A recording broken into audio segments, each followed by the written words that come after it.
책으로 만나는 가을 개병 문화 오송이입니다. 만물의 영장이라는 인간. 하지만 여타 동물과는 달리 치매, 비만, 당뇨병 등 각종 성인병들이 날로 증가하고 있죠. 그런데 이 모든 것이 인간이 환경에 적응한 진화의 결과라고 하는데요. 오늘 이 시간엔 진화의 배신이라는 책을 통해 어떻게 유전자가 인간을 위협하는 존재가 되었는지 알아보겠습니다. 책을 소개해 주실 분을 자리에 모셨는데요. 청주 우암도장에서 봉직하고 계신 하민섭 호정님이십니다. 호정님 안녕하세요. 안녕하세요. 보통 진화라고 하면 예전보다 더 좋아지는 것을 뜻하잖아요. 그런데 이 책의 표지에서는 착한 유전자는 어째서 살인기계로 변했는가라는 내용을 담고 있어서 진화의 상식을 뒤집고 있는데요. 어떤 내용을 담고 있나요? 그래서 이 책이 제목을 참 잘 지었습니다. 왜냐하면 제목이 이제 의구심을 들게 하거든요. MC님께서 말씀하신 대로 진화라는 건 진보가 돼야 되는데 오히려 퇴화시켰다는 게 이제 배신이라는 단어에 들어있는데, 그래서 이 저자는 이제 리 골드만 박사라고 미국의 저명한 이제 심장 전문이고 지금 컬럼비아 대학교에서 이제 학장도 맡고 계신데, 이분이 이제 주목했던 네 가지는 뭐냐면 현대인들이 가장 많이 이제 시달려하는 비만. 오프라 윈프리도 88년도에 95kg에서 65kg까지 30kg를 뺐다가 다시 18kg가 다시 쪄가지고 요요 현상을 일으켰고요.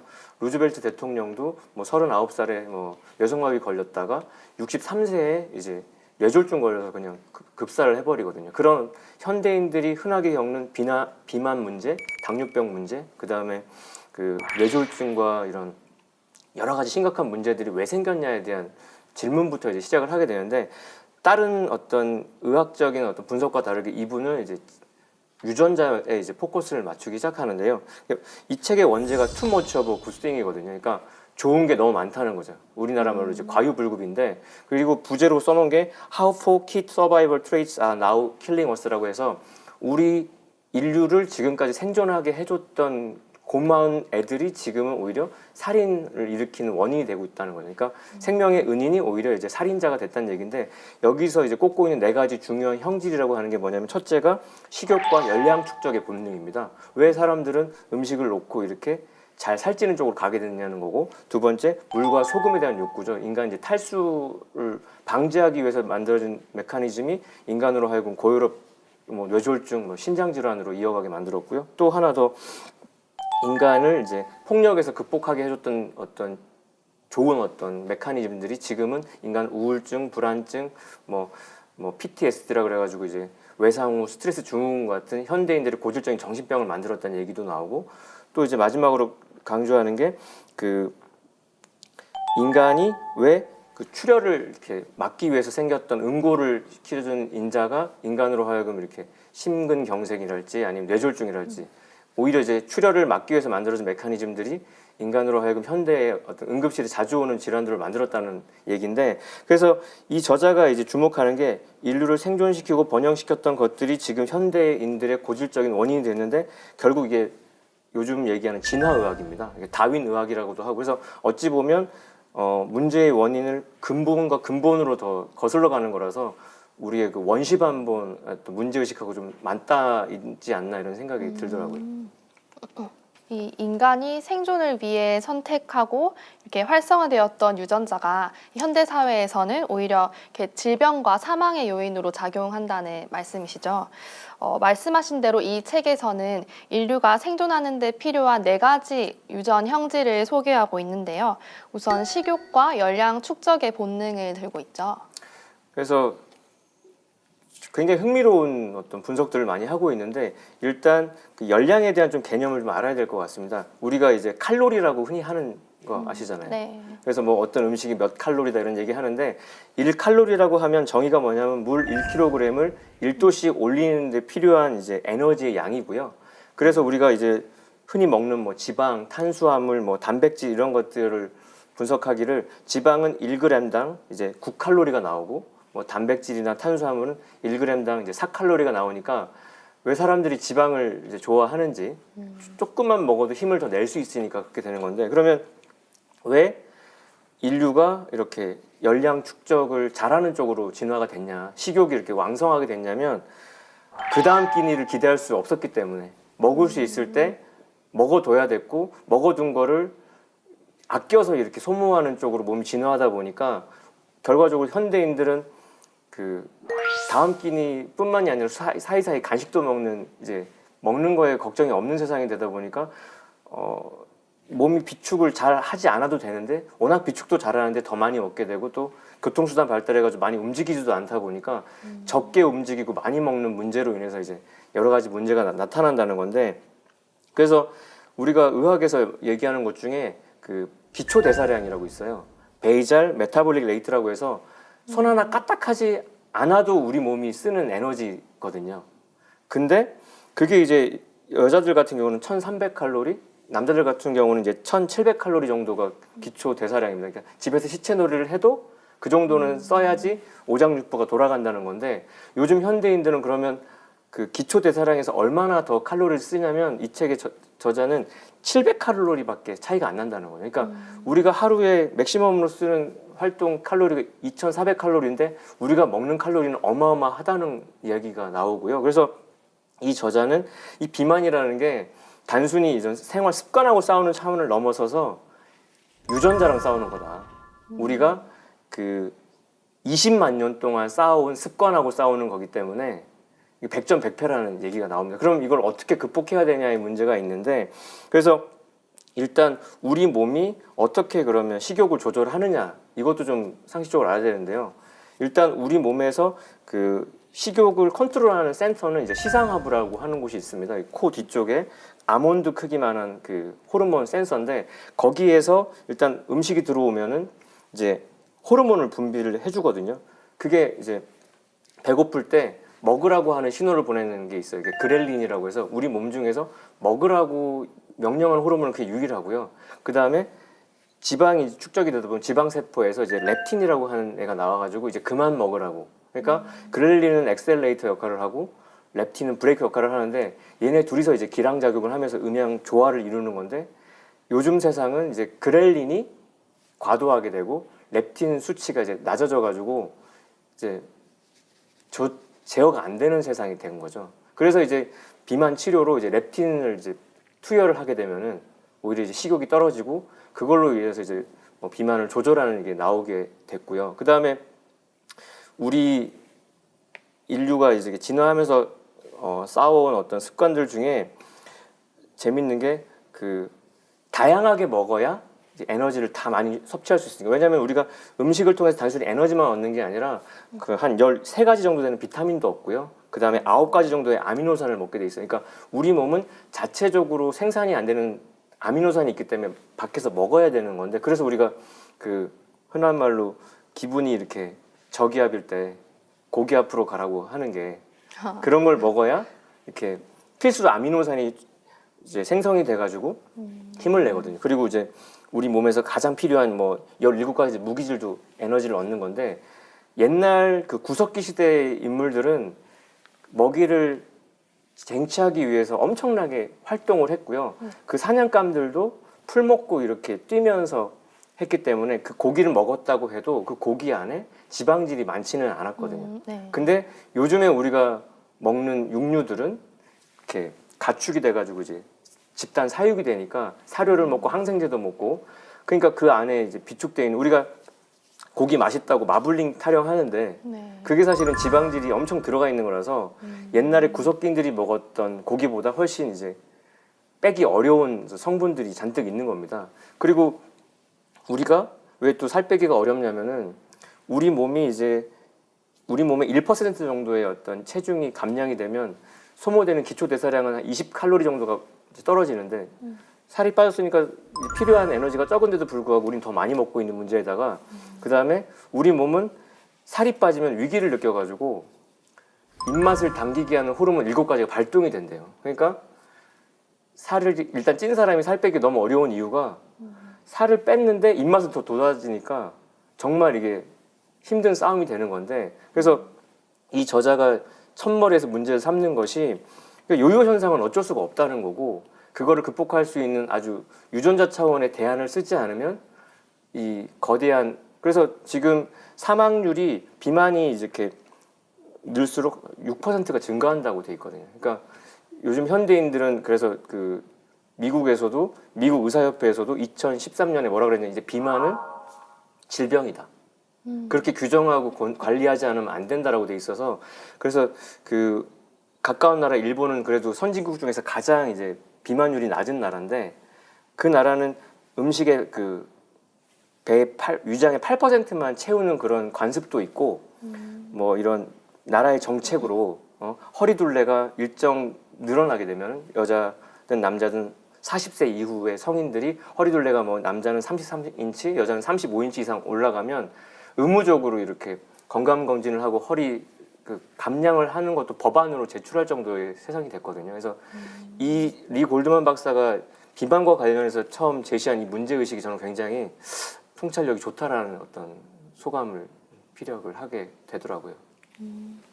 인간이 생존을 위해서 이렇게 식욕이 돋고 열량 축적에 힘쓴 것은 충분히 이해가 가는데요. 왜 이것이 현대에 와서 문제가 되는 건가요? 뭐 앞서도 이제 겹치는 이제 답변이 있지만 일단 지금 현대인들은 덜 움직이고 더 많이 먹고 있어서 네. 옛날 구석기 시절에 음식이 없어서 음식 찾느라고 하루 종일 살면서 에너지 소모를 충분히 하고 그리고 그들이 먹었던 음식들은 지방이나 이런 안 좋은 성분들이 적었는데 그때와 다르게 지금은 세상이 많이 살기 좋아졌다는 거고요. 그러다 보니까 우리 몸이 그 19세기, 그러니까 1800년대 이후에 200년 동안 산업혁명 이후에 급작스럽게 이제 살기가 좋아지면서 바뀐 이 환경에 우리 과거 20만 년 동안 쌓아온 그 습관이 따라가지 못하는 거죠. 그러니까 그 묵은 습성이 고쳐지지 않은 건데 그래서 옛날 사람들은 다양하게 많이 먹어야지 생존에 좋으니까 우리가 또 진화를 어떻게 하게 됐냐면은 골고루 먹을수록 좋게끔 해놨어요. 그래서 그 서양에서 실험한 것 중에 M&M이라고 초콜릿이 있는데 네. 초콜릿 색깔이 다채롭지 않습니까? 우리 애도 그런 거 골라서 색깔 골라서 먹는 거 좋아하는데 색깔이 단조로운 거를 먹게 하는 팀하고 이제 골고루 있는 팀을 이제 누가 더 많이 섭취하는지를 실험했어요. 어디서 더 많이 먹었을 것 같아요? 색이 다양한 네. 곳에. 그러니까 인간은 똑같은 성분이어도 색깔만 달라도 더 많이 먹게끔 진화가 됐고 그 다음에 이미 이제 밥으로 충분히 배를 채웠음에도 빵이 있어요. 그걸 또 먹잖아요. 그러니까 우리가 밥배 다르고 빵배 다르다고 하는 게 위는 이미 충분히 배가 부른데도 우리의 호르몬은 새로운 게 나오면 저게 또 다양한 어떤 에너지를 주고 새로운 어떤 성분을 줄 거라고 생각해서 먹게 되니까 이게 식욕인 식탐이 이렇게 옛날에는 못 먹어서 생겼던 식탐이 지금은 충분히 배가 부른데도 더 먹게 만드는 문제가 있다는 거고 이게 브레이크가 안 걸리다 보니까 온갖 성인병 그래서 이 비만이 당뇨를 만듭니다. 이 당뇨가 우리 몸에 있는 인슐린이라고 하는 혈당을 떨어뜨리는 그 기능이 망가지게 되면은 그 주사를 맞아서까지 이렇게 그걸 조절해야 되는 게 생기고 당뇨가 더 합병증으로 가면은 시신경이 이렇게 약화돼서 시력도 떨어지고 감각신경도 떨어져가지고 발바닥에 못이 꽂혀도 느끼질 못해요. 그래서 당뇨병 환자들 당뇨발이라고 해가지고 완전히 썩은 상태로 소속받으러도 많이 응급실에 오는 사태가 터지거든요. 그러니까 그거는 잘 먹고 잘 살아서 생기는 병인데 이걸로 인해서 우리나라든 전 세계적으로 의료비가 엄청나게 이제 들고 있는데 이거를 우리 유전자에 이미 뿌리 박혀 있는 걸 바꾸지 않으면 그것과 싸워서 이기지 않으면 근본적인 치유가 어렵다는 게 이 리 골드만 박사님의 문제의식이고 그건 굉장히 저도 의료 현장에 있는 제 입장에서도 굉장히 공감이 많이 되는 부분이었습니다. 그리고 인간이 먹는 그 미각에 또 함정이 있는데 이것도 진화의 결과입니다. 왜냐하면 우리 혀 중에 가장 그 민감한 맛이 뭐일 것 같아요? 단맛, 쓴맛, 신맛 뭐 여러 가지 있는데 단맛? 단맛 좋아하죠. 그래서 네. 사람은 단맛에 특화되어 있는 혀가 있고요. 그래서 아이들이나 할머니, 노인분들은 미래가 단맛에 더 많이 열려 있어가지고 단 거를 더 많이 땡겨하고 그래서 나이 드신 분들도 사탕 같은 거 더 즐겨 하는데 워낙 좋아하다 보니까 미래가 그렇게 많이 호르몬이 작용을 안 하는데 우리 그 미각 중에 가장 그 예민한 미각은 쓴맛이라고 되어 있습니다. 그래서 다른 거에는 유전자가 한 3개 정도 들어간다면 그 쓴맛을 감지하는 건 25개 정도를 쓴다고 돼 있어요.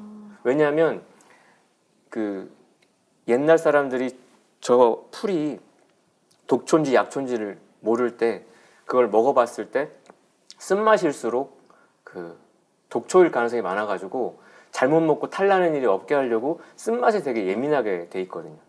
그리고 미각 중에 이제 감칠맛 나는 쪽으로 많이 이렇게 어떤 특화를 해놔가지고 우리가 그 뭐 MSG라고 하는 것들이 그게 또 엄청나게 또 살을 많이 찌우게 하는 맛인데 인간은 그런 미각의 유혹에 의해서도 이렇게 잘못된 이제 식생활로 비만과 그 합병증으로 시달리게 만들어져 있다는 게 또 비극이죠. 그런 것들을 알고 그거에 맞춰서 새로운 이제 대안들을 연구하고 있다는 게 이 책의 후반부에 이제 대안 파트에 나오고 있습니다. 비만의 원인이 수만 년에 걸쳐 형성된 인류의 생존 전략 때문이다라는 독특한 분석인데요. 저자는 인류의 두 번째 생존 전략으로 물과 소금에 대한 어떤 욕구를 들고 있죠. 그래서 이 책의 저자가 굉장히 이제 역사적으로 여러 가지 사례들을 많이 담아서 설명을 해서 책이 참 방대하고 읽는 재미가 있고 또 읽는 고통도 같이 동반이 되는데 그 일단 소금이 얼마나 중요했냐라는 얘기를 하기 시작합니다. 실제로 금보다 더 소중했다라고 돼 있고요. 우리가 이제 영어에서 라이벌이라고 하는 거, 그러니까 물과 소금이 되게 중요하다는 건데 라이벌이라는 말 자체도 무슨 뜻이죠, 라이벌이? 경쟁자라는 건데 원래 리발리스라는 라틴어에서 나온 말인데 그게 같은 강을 쓰는 사람들이라는 뜻이에요. 같은 하천에서 그 물을 쓰는 사람이니까 경쟁할 수밖에 없죠. 그 물을 끌어다가 쓰다 보니까. 그리고 그 세계 여행 가다 보면 우리가 손에 꼽는 나라 오스트리아의 짤즈부르크 가볼 만한 도시인데 그 짤즈부르크라는 도시도 소금의 도시라는 뜻입니다. 그러니까 인류의 문명이라고 하는 거는 물가에서 소금을 잘 취할 수 있는 그런 어떤 바탕 위에서 생겨나는 거고요. 우리가 매달 받는 월급의 뜻인 셀러리? 셀러리맨 할 때 셀러리도 로마 병사들이 그 자기가 받은 봉급으로 소금을 샀던 거에서 나온 표현이거든요. 솔트랑 어원이 같은 거예요. 그리고 우리가 이제 후식으로든 아니면 이제 에피타이저로 먹는 샐러드도 그런 풀에다가 가장 기초적인 양념을 했던 소금 쳐가지고 그런 어떤 채식을 했던 거에서 나온 말이니까 우리의 언어 구조나 우리의 일상에 소금이 굉장히 중요하다는 거는 이제 공감을 하실 텐데 그 소금을 근데 우리가 많이 먹습니다. 그 재밌게도 아까 미각 말씀드렸지만 그 짠맛을 좋아해요. 그래서 아이들도 4개월만 넘으면은 애들이 이렇게 짠 거를 더 추구한다고 그 연구가 나와 있어가지고 그 이유식 만드는 회사에서 일부러 거기에다가 짠맛을 더 많이 넣는 데입니다. 거기에 들어가는 짠맛의 양은 그 아이가 하루에 먹어야 되는 분량의 절반 정도까지 들어있다고 하니까 그러니까 짠맛을 원하는 거 자체가 우리 몸에 이미 세팅되어 있는 어떤 생존 본능에서 나온 건데 근데 이제는 이게 또 과도하다는 거죠. 왜냐하면 옛날에는 이제 사냥을 위해서 채집을 위해서 많이 돌아다녀야 됐고 땀을 많이 흘리다 보니까 그걸 보충하는 차원에서 수분 보충과 염분 보충을 위해서 그렇게 했다라면 지금은 그 비만의 원인하고 똑같이 활동량이 적어졌기 때문인데 그럼 우리 몸은 60% 이상 이제 물이라고 돼 있지 않습니까? 근데 그 물이 어떻게 배출이 되냐를부터 알아야 되는데 일단은 소변으로 나가죠. 그게 한 뭐 1리터 정도 나가고요. 그 다음에 피부를 통해서 땀으로 나가고요. 그 다음에 우리가 숨을 들이쉴 때도 그냥 생 공기가 들어오는 게 아니라 가습기처럼 이제 수분이 섞여서 들어가야 우리 몸에서 자극을 받지 않거든요. 그래서 소변으로 나가는 거, 땀으로 나가는 거, 그 다음에 공기로 나가는 거, 대변으로 나가는 그런 배출을 하는 게 있는데 그게 들어오는 것과 나가는 양이 이렇게 조화를 이루어야지 우리가 항상성을 유지해서 이제 건강을 유지하는 건데 거기서 그게 균형이 깨지면 문제가 되는 거고요. 아까 음식 얘기했지만 음식은 근데 안 먹어도 7주에서 10주까지 생존이 가능해요. 안 먹어도. 그래서 근데 금식을 그래서 뭐 단식 투쟁하는 사람들이 그렇게 오래 버틸 수 있는 것도 기본적으로 음식을 안 먹어도 우리 몸에서 지방에서 그거를 간에서 또 이렇게 깨가지고 에너지원으로 쓰기 때문인데 물은 며칠만 안 먹어도 탈수돼서 죽어버리기 때문에 사실 음식보다 물과 염분의 섭취가 되게 중요하다는 게 우리 생존의 이제 관건이고요. 그래서 지금 그 시스템이 이제 문제가 되는 걸로 인해서 이제 새로운 이제 성인병들이 나타났다는 게 또 이 책의 또 재미있는 어떤 지적입니다. 또 인류의 세 번째 생존 전략으로서 맞서 싸우거나 도망치거나 이렇게 복종할 때를 판단하는 본능을 들고 있는데요. 병원에도 보면은 그 어떤 몸의 병보다 마음의 병으로 오는 게 많은데 그 원인이 그 구석기 시대의 그런 그 폭력에 대응하는 인간의 어떤 심리에서 나온 건데 어떤 위협이 오면은 인간은 세 가지 선택을 하게 돼 있어요. 맞서 싸우거나 아니면 튀거나 아니면 쫄거나 이렇게 네. 세 가지라서 그럼 맞서 싸우는 능력은 테스토스테론의 역할이거든요. 그게 남자들의 남성 호르몬인데 그리고 마지막 인류의 생존 전략은 무엇인가요? 우리 몸이라고 하는 게 그 모든 혈관을 다 합치면 96,000km 정도가 돼요. 그게 이제 어떤 학자들은 하루에 그러니까 지구를 2바퀴 반 정도 도는 정도의 혈액이 돈다고 돼 있으니까 우리 몸이 엄청난 이 출혈 시에 응고를 시켜야 생존할 수 있다는 거는 당연한 것 같은데요. 이게 어떤 문제를 일으키고 있나요? 병 중에 혈우병이라고 있어요. 우리 몸에 피가 났을 때 지혈하는 한 10단계의 단백질이 어딘가에 부재가 됐을 때 생기는 병인데 우리 몸은 진짜 피 한 방울에요. 적혈구 2억 5천 개 들어있어요.